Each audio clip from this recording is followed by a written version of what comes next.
The FBI agent actually smiled when I handed him the flash drive.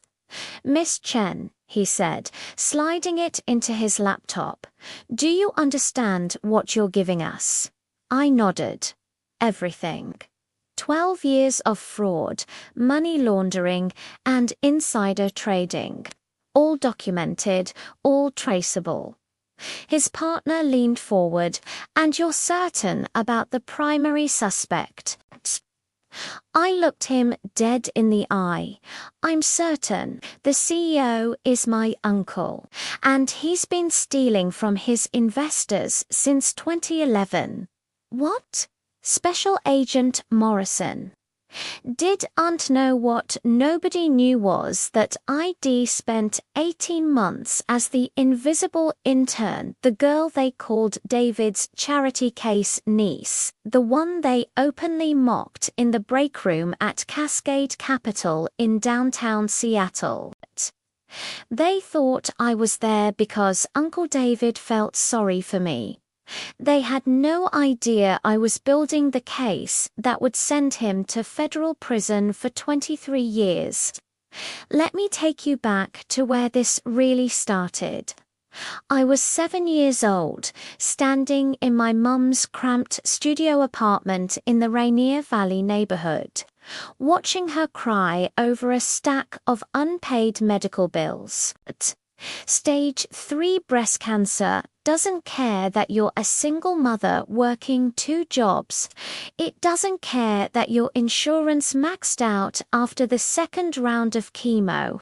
My mom, Chen, had exactly $247 in her checking account at Seattle Credit Union and $180,000 in debt.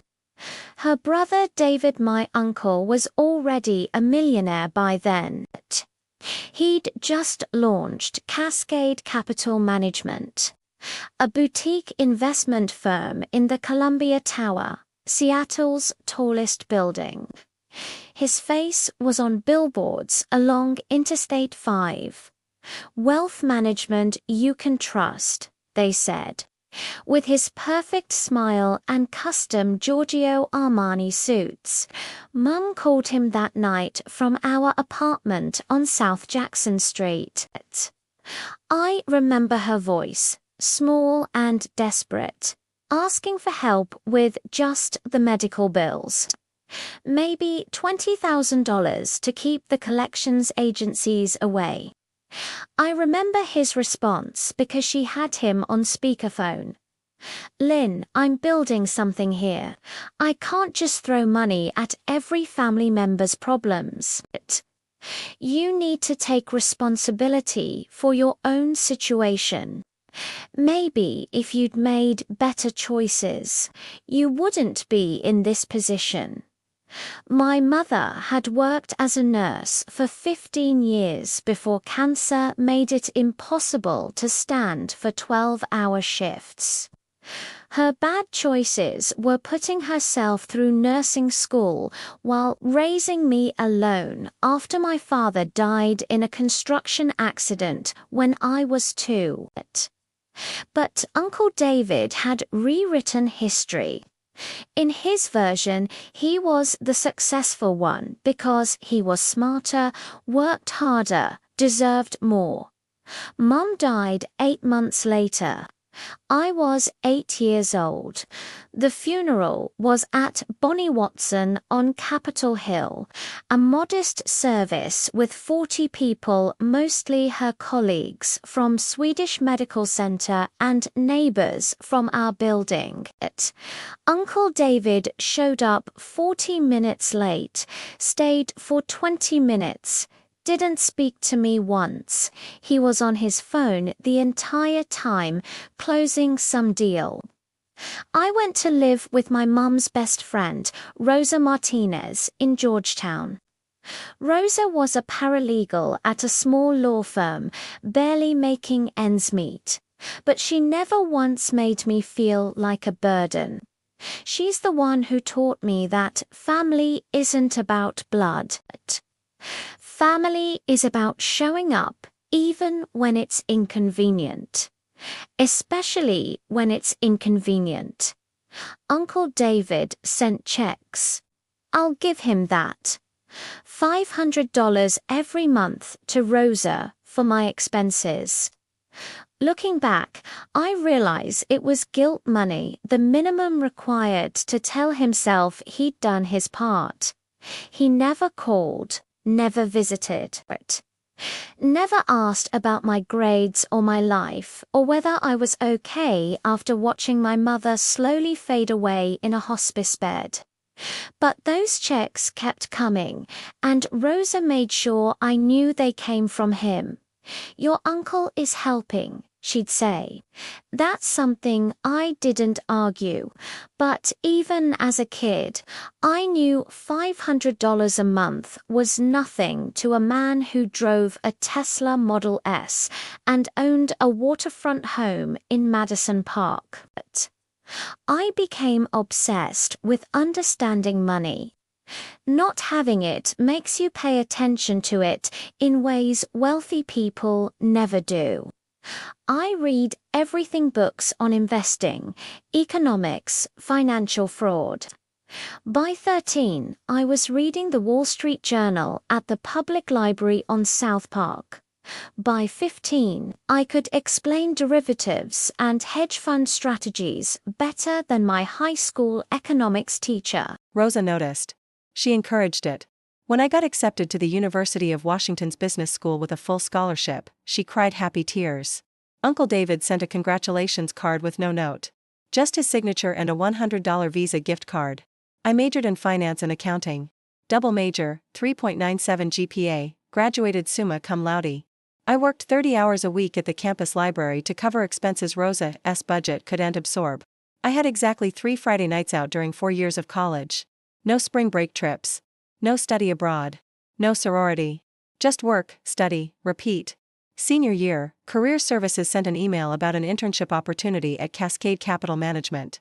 When I saw the company name, something cold settled in my chest. I'd been tracking Uncle David's firm for years. Not out of admiration, out of suspicion. See, Cascade Capital claimed consistent returns of 12 to 15% annually, even during the 2008 financial crisis when everyone else was tanking. That's mathematically improbable without either incredible genius or criminal fraud. Uncle David wasn't a genius. I'd done the research. His undergrad degree from Western Washington University was in communications. He had no formal finance training. No MBA. Yet somehow he was outperforming firms run by Wharton and Harvard graduates? The red flags were everywhere if you knew what to look for. Overly consistent returns. Vague investment strategies. Minimal third-party auditing. A client list that was never fully disclosed. It had Bernie Madoff written all over it. So I applied for the internship. Not because I wanted to reconnect with family. Because I wanted the truth. The interview was with Marcus Webb, Cascade Capital's chief operating officer, in their 42nd floor offices with floor-to-ceiling windows overlooking Elliott Bay. Marcus was mid-40s, slicked back hair, the kind of guy who says synergy unironically. Your resume is impressive, he said, scrolling through his iPad. Though I notice you're David's niece. Does he know you applied? No, I said. I wanted to earn this on my own merit. Marcus smiled. The kind of smile that doesn't reach the eyes.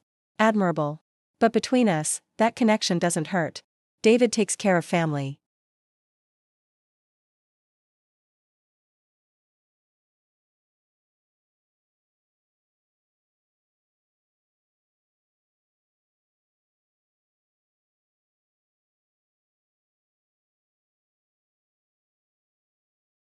"23 employees, mostly white men in their 30s and 40s who wore Patagonia vests over button-downs and talked about their Peloton stats. I was assigned to the intern pit, 3 desks in a windowless room next to the break area where I processed expense reports, filed documents, and fetched coffee.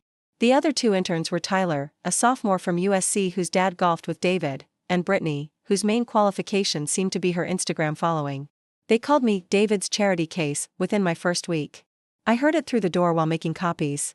Marcus was talking to senior portfolio manager Jason Chen, no relation. Yeah, David's niece. Apparently her mom died or something and he felt guilty. She'll probably last a month. I lasted 18 months. Because after 3 weeks of coffee runs and expense reports, I started noticing things. Little things that didn't add up. Like how client account statements were prepared in-house rather than by the custodian bank. Like how investment transactions were entered manually into proprietary software rather than routed through standard trading platforms. Like how Uncle David's executive assistant, Patricia Nguyen, printed certain documents at 7 a.m. before anyone else arrived, then shredded them by 9 a.m. So I started coming in early. 6:30 a.m., before security even expected anyone. I'd make coffee, look busy, watch. Patricia followed the same routine every Tuesday and Thursday. Print from David's private server. Review at her desk. Shred in the industrial shredder by the copy room. One Tuesday in late July, she left her desk for 90 seconds to use the bathroom. I moved fast. Grabbed the documents from her desk. Used my phone to photograph all 12 pages. Put them back before she returned. My heart was hammering so hard I thought I'd throw up, but my hands stayed steady. That night, I examined the photos in my tiny studio apartment in the U District. What I found made my blood run cold. They were fake trading confirmations. Cascade Capital was telling clients they'd purchased shares of blue-chip stocks, Microsoft, Amazon, Starbucks.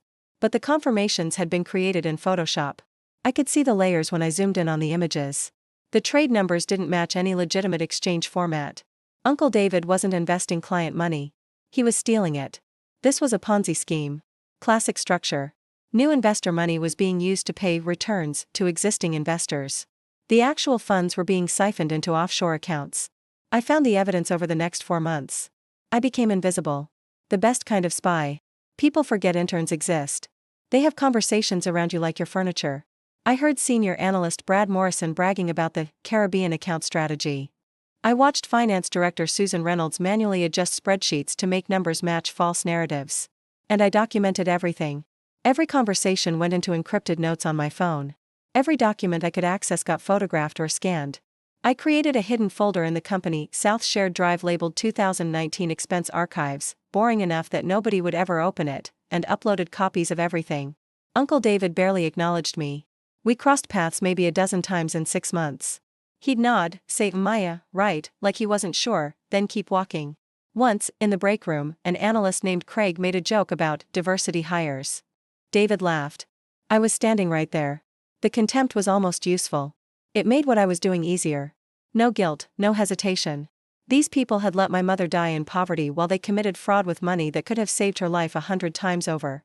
In November 2022, I found the smoking gun. I was digitizing old files from storage, intern work nobody else wanted, when I discovered archived account statements from 2011. The year Cascade Capital launched. I cross-referenced them with the current client database. 47 investors from 2011 were no longer listed. But their accounts showed full payout with returns in the archived records.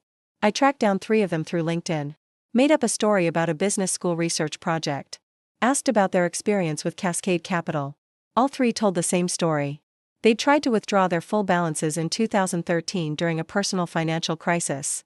Cascade Capital stalled for months, then finally paid, but only after they signed extensive NDAs and satisfaction agreements. Translation: David had paid them off to keep them quiet when they asked questions. This wasn't just fraud. This was systematic, calculated, long-term criminal conspiracy. By January 2023, I had everything. 12 years of false statements. Evidence of wire fraud, securities fraud, money laundering. Documents showing $340 million in fake investments. Proof that actual client funds totaled maybe $80 million, with the rest either stolen or used to pay previous investors. I spent 3 weeks organizing everything. Created a master timeline. Cross-referenced every transaction. Built a narrative even a financial novice could follow. Then I called the FBI's Seattle field office and asked to speak to someone in white-collar crime. That's how I ended up in a conference room with Special Agents Morrison and Jessica Park, handing over a flash drive containing 1,847 documents, 340 recorded conversations, and a 47-page summary report. This is substantial, Agent Park said, scrolling through files. But you understand you'll need to testify. This will go public.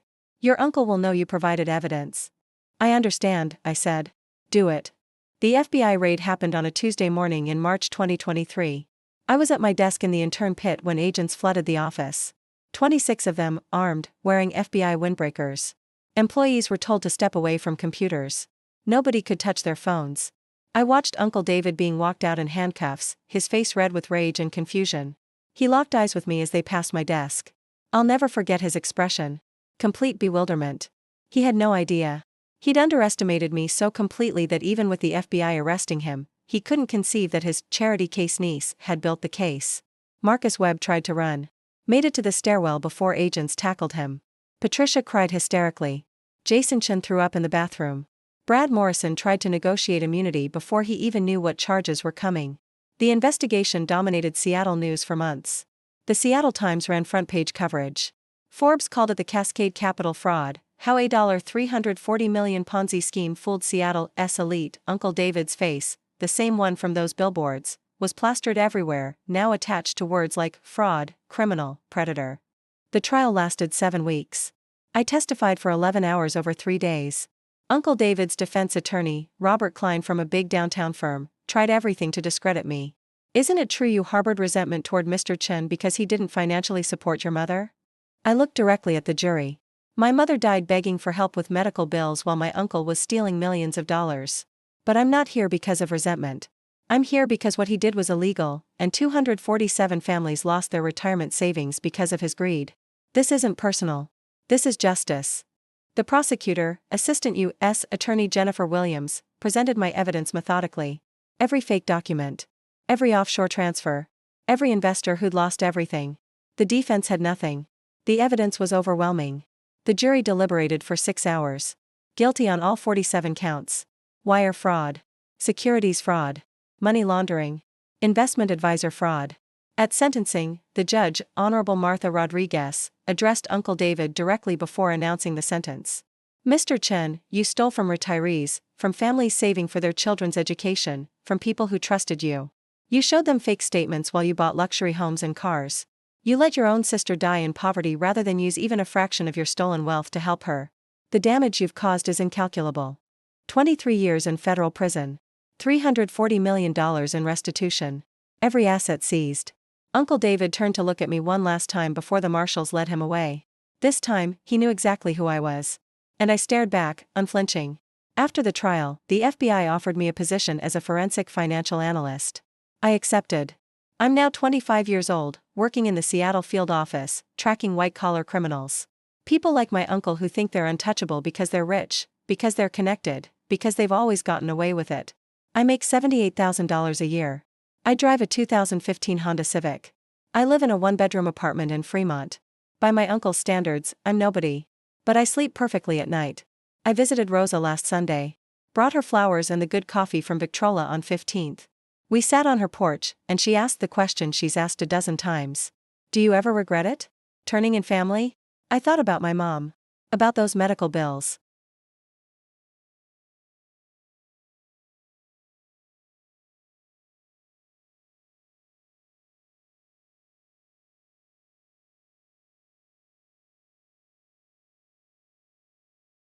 Family is who shows up when showing up is hard.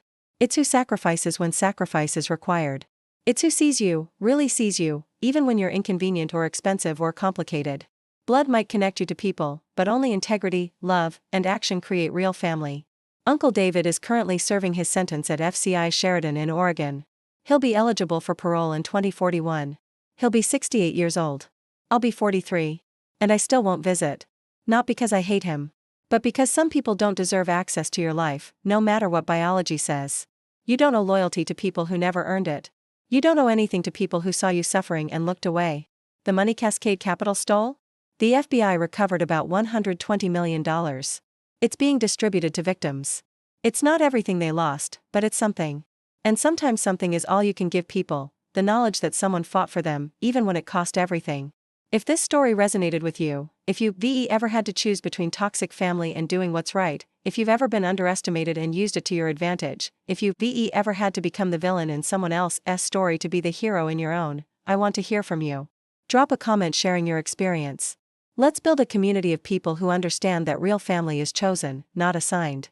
Hit that subscribe button for more stories about standing up to power, even when that power is supposed to love you. More stories about turning pain into purpose. More stories about justice, even when justice is hard. And remember this. Being underestimated is a gift.